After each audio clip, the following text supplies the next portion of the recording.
In this video, you're going to see how you can merge and center cells in Microsoft Excel. So let's go ahead and have a look.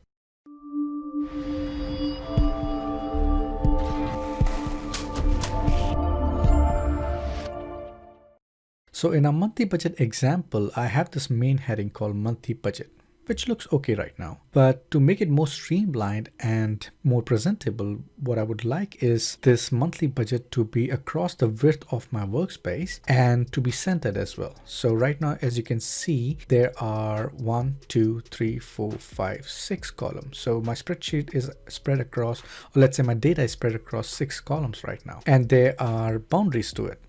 So to be able to streamline it or merge these cells, there is a functionality which is called merge and center.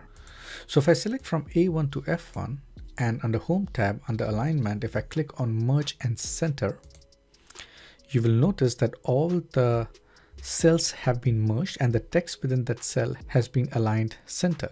So all this happens with just click of a button, and this is actually a toggle button. So if you click again, it will again unalign that and also bring up the individual cells, right? But in this case, I want it to be center aligned and also merged, right?